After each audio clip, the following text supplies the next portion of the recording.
नमस्कार जी सभी को। I welcome you all in the next video ही कहना चाहिए, लेक्चर कहूँगी तो आप लोग बोर हो जाएंगे। मेरे पास स्टूडेंट्स के कमेंट्स आए थे कि उन्हें क्वांटम मैकेनिक्स के अंदर WKB मेथड जो है वो मुझसे पढ़ना है। So I am here with the presentation of WKB method. देखिए ये मेथड बेसिकली क्या था, इसकी इंट्रोडक्शन और किस पर्पज़ के लिए है, that we are going to discuss. 1926 की बात है, हमारे भारतवर्ष की आज़ादी से पहले की बात है। 1926 के अंदर 3 पर्सन्स थे, या मैं कहूँ कि 3 साइंटिस्ट थे, वेंटज़ेल, क्रैमर एंड ब्रिलवन। वेंटज़ेल, एक का नाम वेंटज़ेल था, दूसरे का क्रैमर, क्रैमिंग करवाने में बिलीव करते थे, Cramer's, and third one solid state physics के अंदर आप लोगों ने इनका बहुत नाम सुना होगा, ब्रिलवन। सो इन तीनों ने मिलके बेसिकली इस मेथड को इजाद किया, या मैं कहूँ कि वेंटज़ेल, क्रैमर एंड ब्रिलवन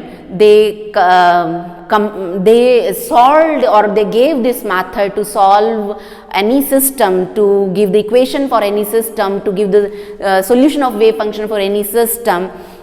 तो इन्होंने जब इसकी कहानी को रचित किया तो इससे ही पहले 1923 में 3 साल पहले जेफरी भाई साहब थे, तो जेफरी ने भी इसको सॉल्व कर लिया था इंडिपेंडेंटली। दैट इज़ वाई उनके नेम के साथ जेफरी थे, जिनके हम कहें कि नेम को भी इंक्लूड किया जाता है। दैट इज़ वाई इस मेथड को कभी कभी JWKB मेथड भी कहा जाता है। सो बेसिकली WKB मेथड के नाम के साथ ही ये फेमस है। So first of all I must talk about the need, ज़रूरत क्या थी इस मेथड की। हम जब क्वांटम मैकेनिक्स की बात करते हैं, हमें सिस्टम्स को सॉल्व करना होता है, इक्वेशंस लिखनी होती हैं, जैसे सिंपल मैं कहूँ कि क्लासिकल मैकेनिक्स के अंदर इक्वेशंस ऑफ मोशंस होती हैं किसी भी ऑब्जेक्ट की मोशन को स्टडी करने के लिए। उसी तरीके से क्वांटम मैकेनिक्स के अंदर जब कोई पार्टिकल चलता है, किसी भी तरीके से वो चले, किसी भी टाइप की कोई प्रॉब्लम हो, तो हम श्रोडिंजर इक्वेशन को सॉल्व करते हैं। So Schrodinger equation is used in systems और potential functions that can give the exact solution. Schrodinger equation को हम वहाँ यूज़ करते हैं जहाँ पर किसी भी सिस्टम के एग्जैक्ट सॉल्यूशन के बारे में पता है। हमें पता है कि ये भैया मेरा टारगेट है, मुझे यहाँ पर पहुँच जाना है, तो वहाँ हम श्रोडिंजर इक्वेशन का यूज़ करते हैं। For example 1 dimensional potential step या 1 डायमेंशनल पोटेंशियल वेल, जहाँ पर स्टेप हाइट जो होती है दैट इज ग्रेटर देन और लेस देन, मैं बात कहूँ कि एनर्जी ऑफ द पार्टिकल, या फिर मैं कहूँ कि हाइड्रोजन एटम जहाँ पर, और क्वांटम वेल जहाँ पर हम टनलिंग की बात भी करते हैं। If particle has energy less than the step height, तो वो टनल करके एकदम से गुफा बनाकर बीच में से निकल जाता है। या मैं कहूँ कि हार्मोनिक ऑसिलेटर है। All these were the ideal systems and we know the exact values of solutions for these system exist. तो इन सिस्टम्स के सॉल्यूशंस के लिए हम किसको यूज करते हैं? श्रोडिंजर इक्वेशन को। But when we do not know the exact solution of any problem, then approximation methods are used, and that is the basic idea behind the quantum mechanics. क्योंकि quantum mechanics deal ही probability वगैरह के साथ करती है, जहां पर हमें अंधेरे में तीर मारने होते हैं कि यहाँ लग गया, वहाँ लग गया। So basically deals with the approximation. जहाँ हमें एग्जैक्ट सॉल्यूशन नहीं पता होता किसी प्रॉब्लम का, वहाँ पर हम किसको यूज़ करते हैं? अप्रॉक्सीमेशन मैथड यूज़ करते हैं। सो WKB method is one of the approximation methods. Basically 3 type के जो अप्रॉक्सीमेशन मेथड हैं वो हम लोग कहें कि बेसिक 3 मेथड हैं, अदरवाइज तो there are lot of methods. तो वो बेसिक 3 मेथड जो अप्रॉक्सीमेशन मेथड्स कहे जाते हैं वो कौन कौन से हैं? Perturbation theory, variational method and WKB method. इससे पहले कि हम WKB की बात करें, आपको कुछ आइडिया पर्टर्बेशन थ्योरी और वेरिएशनल मेथड का होना चाहिए।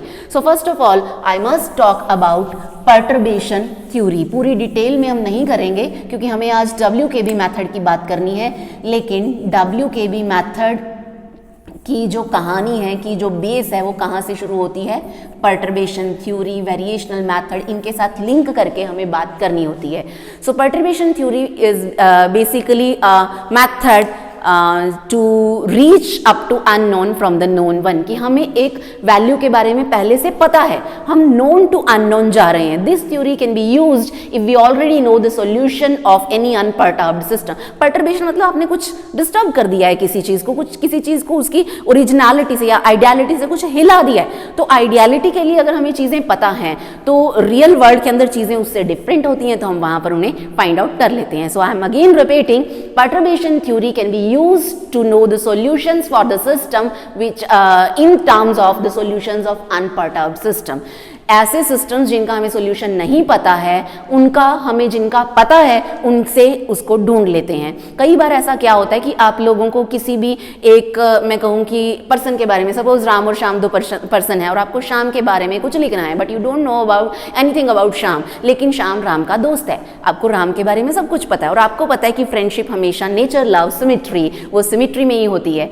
तो ये जो सिमिलैरिटीज़ हैं, आप राम की कुछ कैरेक्टरिस्टिक्स उठा के उसको इंप्लीमेंट करना शुरू कर देते हैं और आप श्याम के बारे में लिख देते हैं. Exactly what we do in perturbation theory. तो हमें ऑलरेडी किसी एक सिस्टम के बारे में पता होता है which is unperturbed one, which is the ideal one, तो उसके सॉल्यूशन को उठाकर उसके अंदर चेंजेस कर करके हम अपने ओरिजिनल सिस्टम की बात कर लेते हैं. For example, if we know the solution of particle in one dimensional box, आप लोगों को पता है कि एक वन डायमेंशनल बॉक्स है, उसके अंदर एक पार्टिकल है, इसका ये बड़ा आइडियल सिस्टम है, आपको इसका सॉल्यूशन पता है. लेकिन मेरा जो सिस्टम है, जिस सिस्टम के लिए मुझे सॉल्यूशन पता करना है, वो कुछ ऐसा है. मतलब मैंने ये यहाँ पर पर्टर्बेशन आ गई कि यहाँ से इसको उठा दिया, ये पोटेंशियल स्टेप जो है बीच में थोड़ा सा स्टेप आ गया. So potential is slightly modified here. Then for in terms of unperturbed system we have to find out the solution for perturbed system. इसको यूज करके हमें इसके लिए सॉल्यूशन को फाइंड आउट करना है. और आपको पता है कि मुझे कुछ टर्म्स इसके लिए मैं सॉल्यूशन लिख लूंगी और उस सॉल्यूशन के अंदर मुझे कुछ टर्म्स ऐड करनी होंगी ताकि मुझे इसका सॉल्यूशन मिल जाए. सो बेसिकली अनपर्टर्ब्ड सिस्टम का जो सॉल्यूशन होता है for one dimensional particle in one dimensional box, Sai हमें पता है किसके इक्वल होता है, √2/L साइन कोसाइन टेंजेंट. आप लोगों ने ट्रिग्नोमेट्री में पढ़े हैं, तो साइन की फॉर्म में ये सॉल्यूशन होता है nπx/L, where L is length of this potential well और x पार्टिकल की मूवमेंट को रिप्रेजेंट करेगा और ये √2/L is the normalisation factor. ये हमें पता है सॉल्यूशन किसका होता है, particle in one dimensional box का. लेकिन मुझे इस one dimensional box which is the perturbed one, इसके लिए सॉल्यूशन चाहिए. तो मुझे क्या करना होगा, इस सॉल्यूशन के अंदर एक एक्स्ट्रा टर्म ऐड कर देनी होगी जो कि इस पर्टर्बेशन को, इस मॉडिफिकेशन को रिप्रेजेंट करेगी. Exactly same I will do with the energy eigen values. मुझे पता है इस सिस्टम के लिए जो एनर्जी आइगन वैल्यू है वो क्या होती है, n², π², h². आप लोगों ने इसको बहुत बार डिराइव किया होगा, 2ml². सोमरफील्ड थ्योरी में भी यही आता है. तो ये एनर्जी है इस सिस्टम के लिए. इस सिस्टम के लिए मुझे पता है कुछ एडिशनल एनर्जी इसमें आ जाएगी. Let us suppose I will write it E'. So adding these corrections and finding the values for solutions of these corrections, we will have to move ahead in perturbation theory.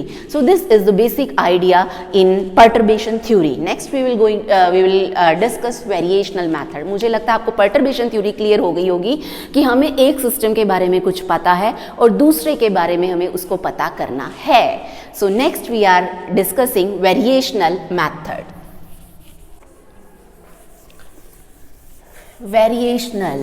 Variation, इसके name से ही clear है कि what is going to happen in this method और हमें इसके अंदर क्या करना है, कौन सी खिचड़ी पकानी है. So next is variational method. WKB से पहले इनको जान लेना ज़रूरी है. वेरिएशनल मेथड के अंदर क्या रहता है कि जो वेरिएशनल मेथड है दैट इज यूज्ड और I may say that is applicable when we already have some qualitative idea about the wave function.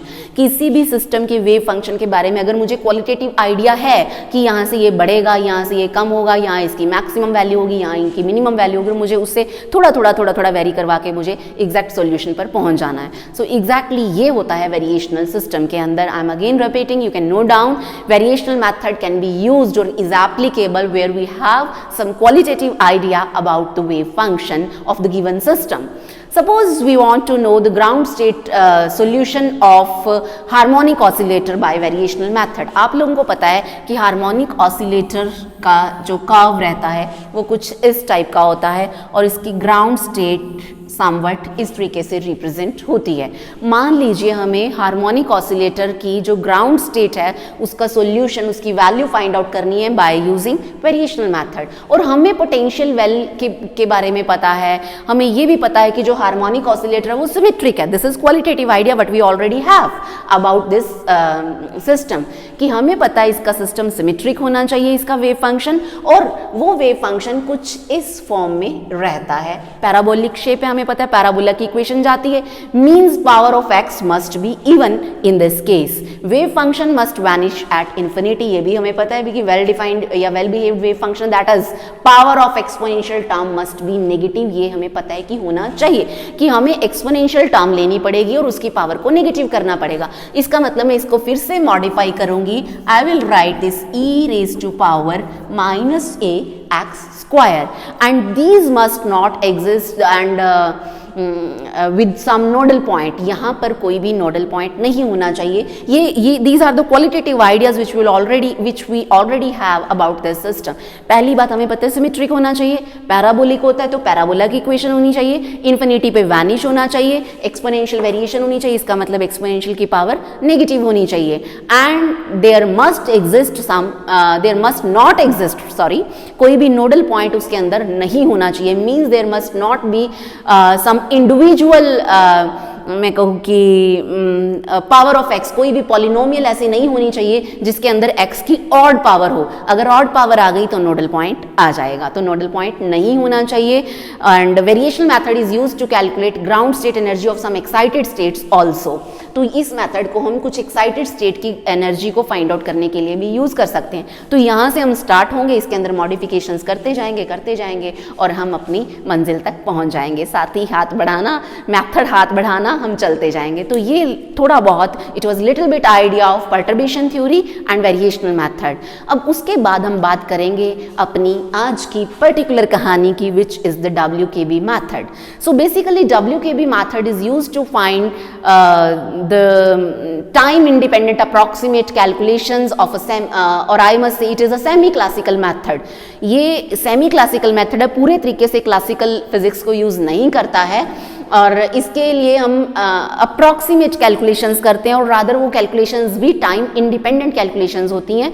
और किसी भी सिस्टम की आपको energy eigen values find out करनी है, आपको वेव फंक्शन लिखना है, तो उसके लिए हम यूज कर लेते हैं इसको। So it is use to find wave function और energy eigen values of wave function when classical limit is valid. मैं फिर कह रही हूँ क्योंकि ये मेथड क्या है, सेमी क्लासिकल मेथड है, और सेमी क्लासिकल मेथड को यूज करके, या मैं कहूँ जहाँ हमें क्लासिकल लिमिट्स पता है, उसके लिए हम क्या यूज करते हैं, हम वेव फंक्शन और एनर्जी आइगन वैल्यूज जो होती हैं उनको कैलकुलेट कर सकते हैं। Suppose there exist a system in which potential is slowly varying. मैं फिर से वापस जाऊंगी, जैसे हमने पर्टर्बेशन थ्योरी के अंदर बात की थी, तो WKB मेथड के अंदर कुछ कहानी वैसी सी रहेगी, तेरी कहानी मेरी कहानी सिमिलर। तो कुछ ऐसा है कि भैया ये चेंजेस इसके अंदर थोड़े थोड़े आ गए हैं। Suppose I am having system of such form कि यहाँ पर ये मेरा पार्टिकल या मेरा बंदा या बंदी चल रहा है। अब यहाँ पर होता क्या है कि कुछ देर के लिए हमें उसके अंदर कॉन्स्टेंसी ढूंढनी होती है कि वो कहाँ पर कांस्टेंट है। बार बार वेरिएशंस आ रही हैं, लेकिन यहाँ पर कांस्टेंट है, ये यहाँ पर कांस्टेंट है, तो कुछ ऐसा हमें ढूंढना होता है।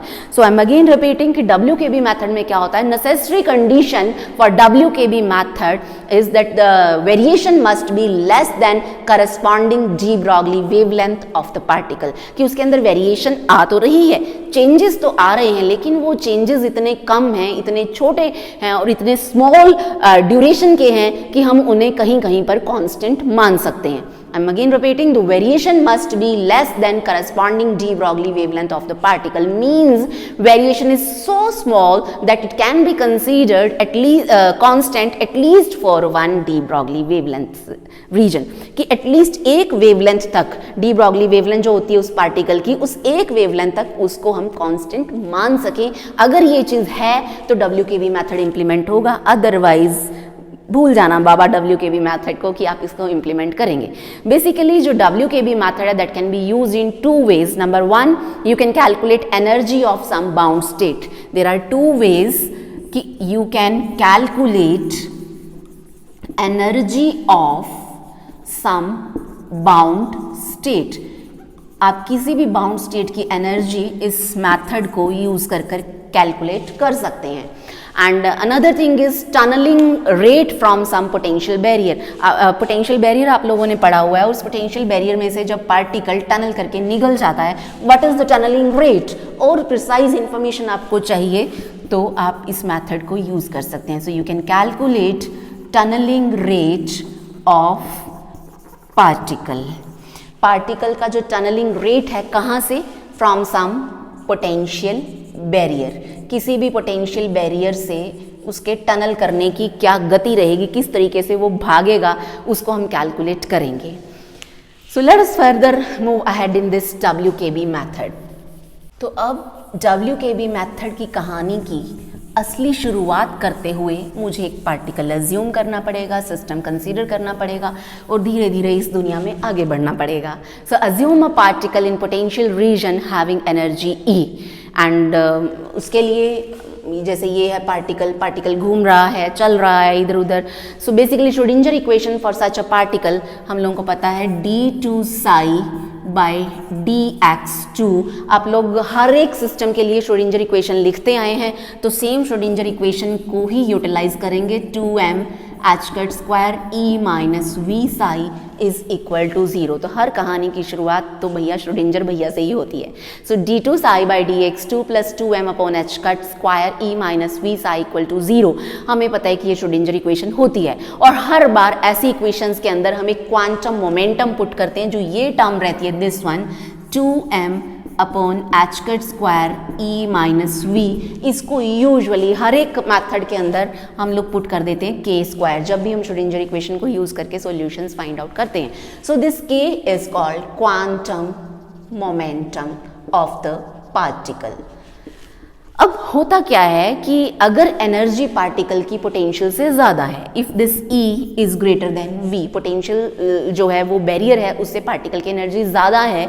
अब मैं जब इसमें ये k स्क्वायर पुट करूँगी, I can write it d2 psi by dx2 plus k2 psi is equal to 0। मैं इसको लिख सकती हूँ, और इस इक्वेशन का सॉल्यूशन भी मुझे पता है कि क्या रहता है, psi is equal to a e raise to power iota plus minus kx। ये पुरानी बातें हैं, पुरानी कहानी, वही बीते दिन, बीते लम्हे, बीती कहानी है। इसके अंदर हमें पता है कि जो पावर का पॉजिटिव साइन है that represents a wave travelling towards right side, and negative sign represents a wave travelling towards left side. This is oscillatory और sinusoidal wave function whose wavelength is 2 pi by k and amplitude is a।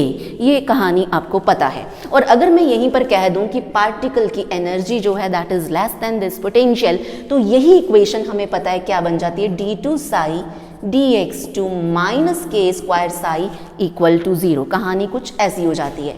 अब इसका जो solution रहता है वो sinusoidal very नहीं करता है, और solution becomes y is equal to a e raise to power plus minus kx। Solution कुछ इस फॉर्म में चला जाता है। यहाँ पर इस वेव की वेवलेंथ रहेगी again 2 pi by k and amplitude रहेगा a। Potential is not constant, but अब WKB मेथड की अगर मैं बात करूँ तो यहाँ पर पोटेंशियल कांस्टेंट नहीं है, एंड बट वो वेरिएशन कर रहा है, वेरी कर रहा है, but that variation is very very less than de Broglie wavelength lambda. So it seems that potential is constant up to some of the de Broglie wavelength, some lambda या wavelength के कुछ हिस्से तक वो constant रहता है। This is the basic idea working behind WKB method. कहानी वही रहेगी, इसी कहानी को तोड़ मरोड़ के अब हमें इसको अपनी मैं कहूँ कि डिश जो है उसको चेंज करके आप लोगों के सामने पेश करना है। But there comes a state where approximation is failed. ऐसी भी एक स्टेट आती है जहां पर ये अप्रॉक्सीमेशन फेल हो सकती है। Those are the turning points of the motion where E becomes equal to V.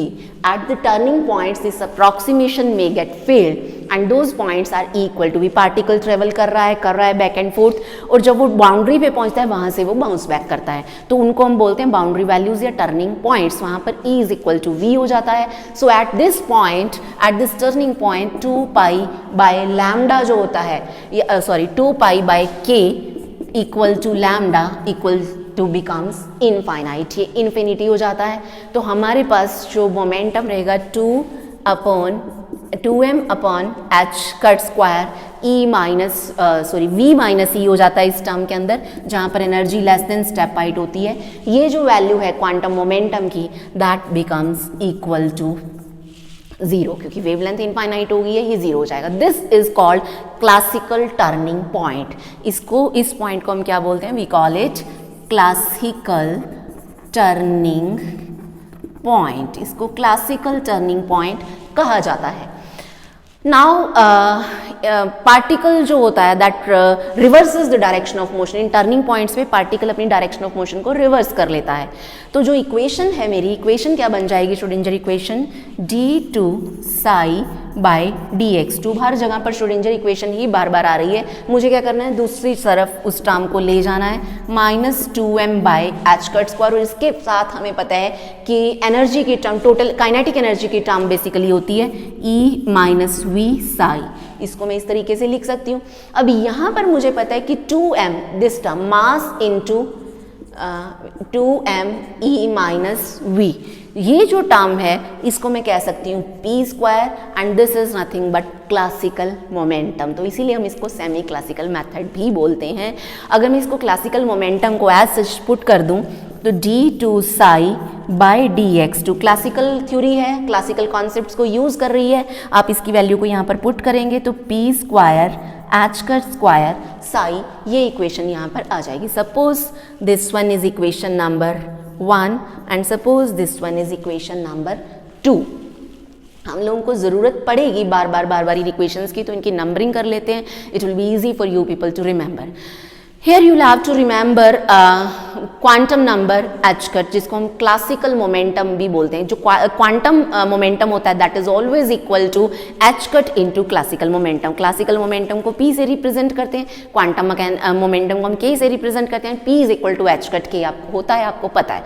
So basically quantum momentum of the particle is equal to h cut into classical momentum, means p is equal to h cut k होता है, हम लोग करते आ रहे हैं। सो अब अगर particle की energy if this E is greater than का सिंबल आएगा, if this E is greater than V, तो हमें पता है कि पोटेंशियल मोमेंटम P क्या हो जाएगा? ग्रेटर देन 0, और क्लासिकल रीजन रहेगा, पार्टिकल विल बी कन्फाइंड। और अगर पार्टिकल कन्फाइंड रहेगा तो सॉल्यूशन ऑलरेडी हम लोगों को पता है, फॉर कन्फाइंड सिस्टम कुछ इस टाइप का सॉल्यूशन होता है। तो मैंने इस सॉल्यूशन को लिख लिया है A e raise to power iota phi x।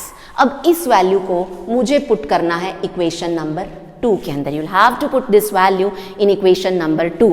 और जब आप इस वैल्यू को पुट करेंगे आपको एक सेकेंड ऑर्डर डिफरेंशियल इक्वेशन मिलेगी, and that equation I must write the equation hair. मैं इस इक्वेशन को यहाँ लिख देती हूँ।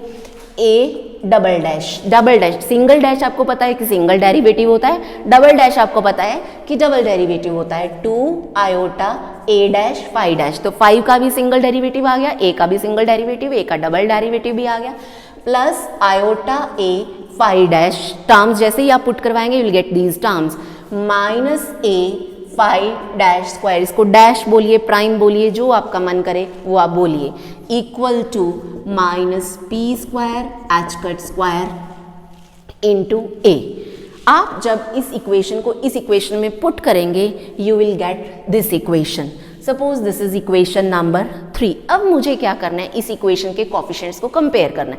रियल पार्ट को रियल के इक्वल रख देना है, इमेजिनरी पार्ट को इमेजिनरी के इक्वल रख देना है। सो comparing coefficients on both sides. अब बोर्ड पर जगह नहीं बची, आई मस्ट इरेज, पुराने को मिटाएंगे तो नया आएगा। तो अगली इक्वेशंस लिखने के लिए इस इक्वेशन के रियल पार्ट और इमेजिनरी पार्ट्स हमें लिखने हैं। मैं इस साइड से इरेज कर दे रही हूँ। सो रियल पार्ट को अगर मैं इक्वेट करती हूँ तो मेरे पास क्या आएगा? ये देखिए A डबल डैश, जो डबल डेरिवेटिव है रियल पार्ट है, और जो ये वाली टर्म है दिस वन आयोटा नहीं है, इन दोनों के अंदर आयोटा, ये इमेजिनरी टर्म्स हैं। ए फाई डैश स्क्वायर। तो लेफ्ट हैंड साइड पर तो मेरा रियल पार्ट ये है और राइट हैंड साइड तो है ही रियल, तो वहाँ पर क्या आ जाएगा minus P square H cut square A. तो यहाँ पर मैंने रियल पार्ट को रियल पार्ट के इक्वल रख लिया है। उसके बाद मुझे यहाँ से वैल्यू लिखनी है A double dash is equal to, इसको मैं उधर ले जाती हूँ, A phi dash square minus P square H cut square A. ये रियल पार्ट्स को इक्वेट करके मेरे पास आ गया। Now I am going to equate the imaginary parts. अब मैं इमेजिनरी पार्ट्स को जब इक्वेट करूंगी तो मेरे पास क्या आ जाएगा, इमेजिनरी पार्ट्स हैं 2a dash phi dash plus A phi dash equal to 0। Suppose this is equation number 5। अब इक्वेशन नंबर 5 इसको नहीं मानते हम, इसको मैं फिर से देखिए क्या लिख सकती हूँ, I can write it d A square phi upon d. हम लोगों को इसको डेरिवेटिव की फॉर्म में एक्सप्रेस कर सकते हैं कि अगर मैं इसको d बाई डी एक्स कर दूं तो यही टर्म आएगी। आप जब इसका डेरिवेटिव करेंगे विल गेट दिस। इसको मैं मान लेती हूँ अपनी equation number 5।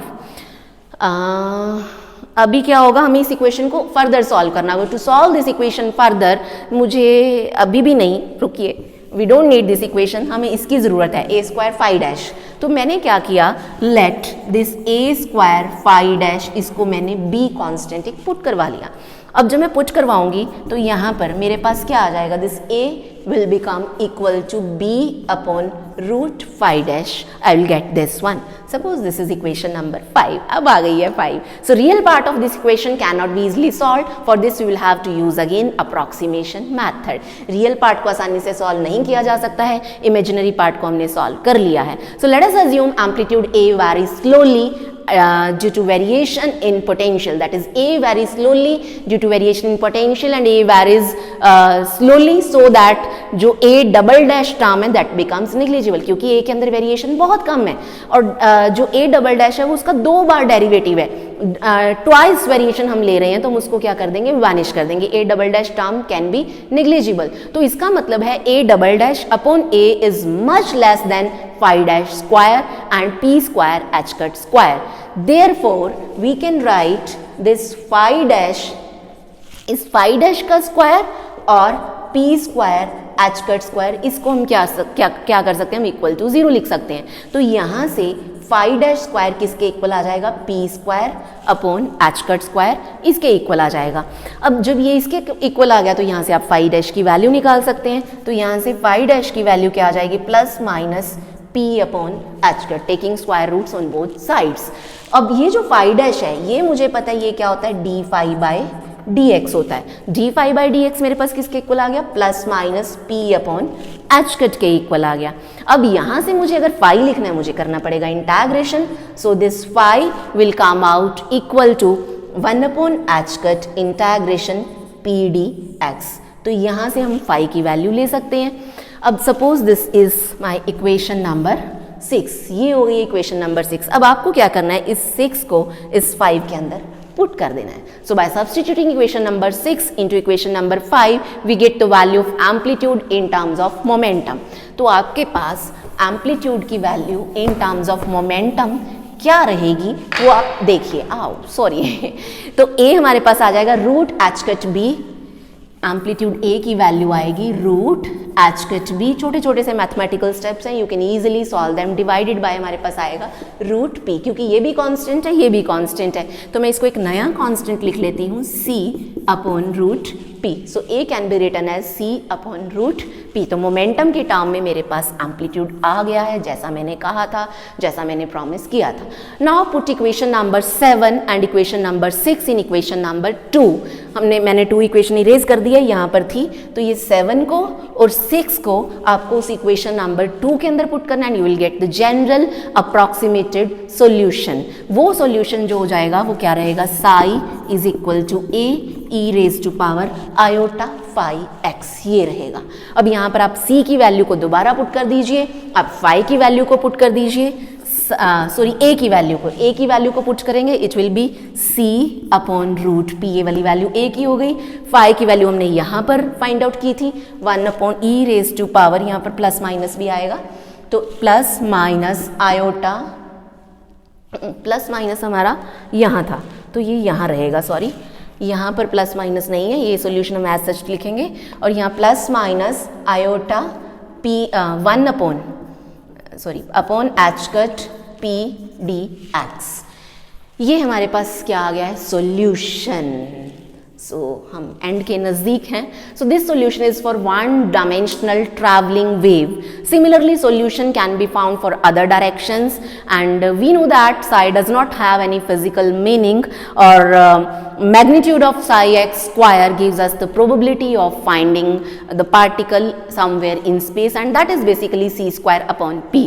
So in classical region, particle probability is inversely proportional to its classical momentum, and this is expected result as we were expecting. So particle will spend minimum time at the position where its velocity or momentum is maximum. जहाँ पर particle की velocity या momentum बहुत ज़्यादा है वहाँ पर वो मिनिमम, क्योंकि झूम से निकल जाएगा और मिनिमम टाइम स्पेंड करेगा, otherwise it will spend most of the time. So in this way WKB method को यूज़ किया जाता है to study any system. I hope आप लोगों को ये क्लियर होगा. फिर भी अगर कोई डाउट है, you can drop me your doubt in comment section. इसका एक शॉर्टकट मैथड जो WKB मैथड का है वो मैं लाऊंगी अपनी अगली वीडियो में. Thank you so much.